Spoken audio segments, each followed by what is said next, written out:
क्या होगा अधीश का फैसला? क्या वो अपने परिवार को छोड़कर वापस जा सकेगा? और क्या उसका परिवार अब उसे वापस जाने देगा? आखिर वो दिन भी आ गया जब अधीश को वापस जाना था, लेकिन उसे समझ में नहीं आ रहा था कि ये बात वो अपने परिवार को कैसे बताए। अभी तो वो जी भर के सबसे बातें भी नहीं कर पाया। बच्चे भी अब उससे कुछ कुछ घुल मिल गए थे। कुछ दिनों के लिए वो सबको लेकर इंद्रनगर जाने की योजना बना रहा था, लेकिन इससे पहले ही मंदार से बुलावा आ गया। लेकिन अपने लिए ये जीवन भी तो उसने खुद ही चुना था, वरना उसकी उम्र के कई अन्य युवक भी तो घर में आराम से रहकर समय बिता रहे हैं। और अधीश के पास तो अब किसी चीज की कमी भी तो नहीं है। अब उसके पिता सामंत बन चुके थे, लेकिन ऐसा उद्देश्यहीन कर्महीन जीवन बिताने के बारे में तो वो सोच भी नहीं सकता था। आधी रात तक वो यही सब सोचता रहा। चिंता के कारण उसकी आंखों में नींद नहीं थी।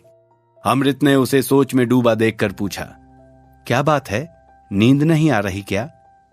अधीश ने छोटा सा उत्तर दिया, नहीं।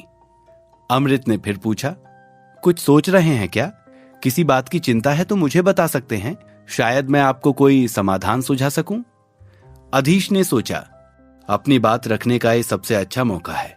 एक अमृत ही तो है जो उसकी हर बात समझती है। उसने अमृत की ओर करवट बदलते हुए कहा, बात यह है अमृत कि मुझे मंदार से बुलावा आ गया है और मुझे जल्द ही वापस जाना होगा। लेकिन मैं ये भी समझता हूं कि मैं एक लंबे अरसे के बाद घर लौटा हूं, तो इतनी जल्दी वापस जाना ठीक नहीं होगा। फिर भी अमृत उसकी बात ध्यान से सुन रही थी। उस अंधेरे में अधीश ये तो नहीं देख पाया कि अमृत के चेहरे पर कौन से भाव उभरे हैं, लेकिन उसकी उठती गिरती सांसों को सुनकर अधीश ये जरूर समझ गया कि उसकी बात सुनकर अमृत उदास हो गई है। और ये तो स्वाभाविक ही था। पति जब कई महीने बाद घर लौटे तो फिर से उसके जाने की बात सुनकर कोई भी पत्नी उदास हो जाएगी, और वो भी एक अनिश्चित समय के लिए। जब पति को जाना हो, कोई नहीं जानता था अधीश एक बार फिर जाने के बाद लौटेगा या कई वर्षों बाद।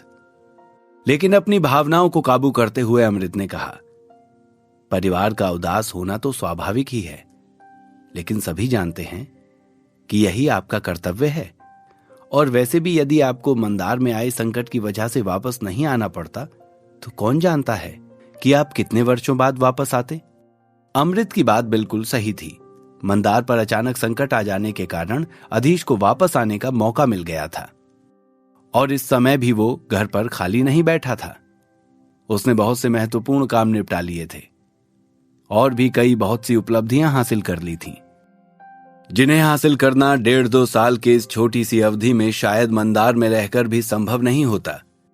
उसने अमृत से कहा, तुम ठीक कहती हो अमृत, फिर भी मुझे इस तरह वापस जाते हुए अच्छा तो नहीं लग रहा है। पिछली बार जब मैं घर से दूर था और यहां इतनी बड़ी मुसीबत आई, तुम सबने किस तरह अकेले सब कुछ संभाला होगा, ये सोचकर ही मुझे अपने आप से ग्लानि होने लगी है। अमृत ने उसे समझाते हुए कहा, आपको ग्लानि या पश्चाताप करने की कोई जरूरत नहीं है। आप तो अपना कर्तव्य ही कर रहे हैं। और रही परिवार को संभालने की बात, तो मैं और आप अलग अलग तो नहीं है ना। मैं सब संभाल लूंगी और आपसे वादा करती हूं आपकी अनुपस्थिति में घर का पूरा ध्यान रखूंगी। आप निश्चिंत होकर जाइए। अमृत की बात सुनकर अधीश को लगा जैसे उसके मन से एक बोझ हल्का हो गया है। उसने अमृत को गले से लगा लिया और बोला, मैंने तुम्हारे साथ बहुत अन्याय किया है ना अमृत। अमृत ने उसके होठों पर अपनी हथेली रख दी और बोली, ऐसा मत कहिए, आपने कोई अन्याय नहीं किया, बल्कि आपको पाकर तो मैं अपने भाग्य पर इतरा रही हूं। अगले दिन अमृत ने ही सभी को अधीश के जाने की बात बताई और सबको मना भी लिया, लेकिन माधवी के तो आंसू बहने लगे। मधुमती देवी ने उसे प्यार से डांटते हुए कहा, ऐसे नहीं रोते बेटी, अधीश को इन आंसुओं के साथ भेजोगी तो वो तुम्हारा यही रोया हुआ चेहरा याद रखेगा और फिर मन लगाकर अपना काम नहीं कर सकेगा। माधवी ने अपने आंसू पोंछ लिए। जाते समय अधीश ने जब विश्वा के पैर छुए तो उन्होंने अधीश को गले लगा लिया और बोले, खूब मन लगाकर अभ्यास करना और मेरा नाम रोशन करना। तुम्हारी उपलब्धियों के बारे में सुनता हूं तो मेरा सीना गर्व से चौड़ा हो जाता है। अधीश की आंखें नम हो आईं। कभी उसके सामने उसकी तारीफ न करने वाले उसके पिताजी आज कितने भावुक हो उठे हैं। जाने से पहले अधीश आचार्य कश्यप से भी मिलने पहुंचा। उन्होंने उसका स्वागत करते हुए कहा, आओ आओ अधीश, मैंने सुना है कि तुम मंदार वापस जा रहे हो। अधीश ने कहा, हाँ आचार्य, अब मुझे जाना ही पड़ेगा। आप बताइए, अब की बार आपके लिए मंदार से क्या लाना है? आचार्य कश्यप हंसते हुए बोले, अब बस और कुछ नहीं चाहिए। अब की बार तो तुम्हारे लौटने तक मैं शायद, बस तुम इसी तरह तरक्की करते रहो और हमारा सर गर्व से ऊंचा करते रहो। अधीश ने नाराजगी जाहिर करते हुए कहा, आप इस तरह की बातें करेंगे आचार्य तो मैं बिल्कुल नहीं जाऊंगा। अभी तो हमें साथ मिलकर बहुत से महत्वपूर्ण काम करने हैं। आचार्य कश्यप बोले, हाँ हाँ बच्चे, मैं तो बस यूं ही कह रहा था। अभी तो ये बूढ़ी हड्डियां बहुत साल चलेंगी। अच्छा, कब तक के लिए जाने का इरादा है? अधीश बोला, ये तो पता नहीं आचार्य, कई महीने भी लग सकते हैं और कई साल भी। इसीलिए तो आपका आशीर्वाद लेने के लिए आया हूं कि मैं जल्दी से जल्दी वापस आ सकूं। आचार्य ने कहा, मेरा आशीर्वाद तो हमेशा तुम्हारे साथ है बेटे, खूब तरक्की करो। प्रकाश नगर से निकलकर अधीश ठीक उसी जगह पर पहुंच गया जहां पर मंदार से आने के बाद पिछली बार उसकी इंद्रजीत के साथ लड़ाई हुई थी। वहां उसने पाया कि जमीन पर कुछ संकेत चिन्ह बने हुए हैं। उसे ज्यादा कुछ तो समझ में नहीं आया, लेकिन वो जाकर एक चिन्ह पर खड़ा हो गया। मंदार में बैठे हुए संकेत चिन्हों के प्रबंधक ने उसकी पहचान की और संकेत चिन्ह ने उसे स्वीकार कर लिया। अगले कुछ ही क्षणों में अधीश मंदार के मुख्य द्वार पर खड़ा था। मंदार में पहला कदम रखते ही उसे अनुभव हुआ जैसे यहां बहुत कुछ बदल गया है। वास्तव में काल विषय के हमले के बाद मंदार बदल गया था। न केवल यहां का माहौल और सुरक्षा व्यवस्था, बल्कि युद्ध के दौरान क्षतिग्रस्त हुई कई इमारतों को भी नए सिरे से बनाया गया था। अधीश अभी इस बदलाव को देखने में ही व्यस्त था कि जोर से पंख फड़फड़ाने की आवाज उसे सुनाई दी। उसने पलट कर देखा तो उसके पीछे बने हुए एक खंबे पर शुकमान आकर बैठ गया था। अधीश ने उसे प्रणाम किया तो शुकमान ने कहा, आओ आओ नए मांत्रिक। नहीं नहीं, अब तो तुम काफी पुराने मांत्रिक हो चुके हो। मंदार में एक बार फिर तुम्हारा स्वागत है। अधीश ने कहा, धन्यवाद शुकमान जी, और आपके आशीर्वाद से अब मैं प्रथम श्रेणी का मांत्रिक बन चुका हूं। शुकमान प्रसन्न होकर बोला, अरे बधाई हो मांत्रिक अधीश, अब जल्दी से जाओ, गुरु सूर्यभान तुम्हारी प्रतीक्षा कर रहे होंगे। अधीश ने कहा, आपने ये नहीं पूछा कि मैं आपके लिए कुछ लाया हूं या नहीं? ये देखिए। कहते हुए अधीश ने कुछ रत्न मणियां निकालकर खंबे के पास बने चबूतरे पर रख दी। रत्न मणियां देखते ही शुकमान खुश हो गया और बोला, तुम्हारा बहुत बहुत धन्यवाद मांत्रिक अधीश, मैं ये उपहार स्वीकार करता हूं। उसे एक बार फिर प्रणाम कर अधीश आगे बढ़ गया। वो सोच रहा था कि गुरु सूर्यभान उसकी प्रतीक्षा कर रहे हैं, ये तो बहुत बड़ी बात है। यही सोचते सोचते वो गुरु सूर्यभान के भवन के पास पहुंच गया। तभी उसे सामने से गुरु पारसदेव आते हुए दिखाई दिए। अधीश ने उन्हें प्रणाम किया तो वे बोले, दीर्घायु भव बेटे, अभी मैं गुरु सूर्यभान के पास से ही आ रहा हूं। वे अपने प्रिय छात्र को ही याद कर रहे थे और देखो तुम आ गए। अधीश ने मुस्कुराकर कहा, जी गुरुजी, मैं भी उन्हीं से मिलने जा रहा था। पारसदेव ने कहा, जल्दी जाओ अधीश, बहुत दिनों से गुरु सूर्यभान अधीरता से तुम्हारी प्रतीक्षा कर रहे हैं। अधीश जैसे ही गुरु सूर्यभान के भवन में पहुंचा और भीतर आने की आज्ञा मांगी, गुरु सूर्यभान खुद दरवाजे पर चले आए। अधीश को देखते ही उनका चेहरा प्रसन्नता से खिल उठा। अधीश ने देखा कि गुरुदेव पहले की अपेक्षा बहुत शांत और सौम्य लग रहे हैं। अधीश ने पैर छूकर उन्हें प्रणाम किया तो वे बोले, जीते रहो बेटे, बहुत देर लगा दी तुमने आने में। मैंने तो बहुत से संदेश भेजे तुम्हें बुलाने के लिए, लेकिन तुमसे संपर्क ही नहीं हो पा रहा था। लेकिन अधीश ने महसूस किया कि जब उसने पैर छुए तो गुरुजी ने हमेशा की तरह उसके सर पर हाथ नहीं रखा। जब उसने सर उठाकर देखा तो एकाएक 2 कदम पीछे हट गया। सूर्यभान का हाथ बाह के पास से कटा हुआ था। उसने पूछा, यह क्या हुआ गुरुजी? सूर्यभान ने हंसते हुए कहा, यह काल विजय पर जीत का इनाम है। तुम बताओ कहां थे? अधीश ने कहा, बात यह है गुरुजी कि मैं एक अभियान पर गया था और वहां पर एक पुराने किले के तहखाने में मैं कई महीने फंसा रहा। शायद इसी वजह से मुझे आपका संदेश नहीं मिला।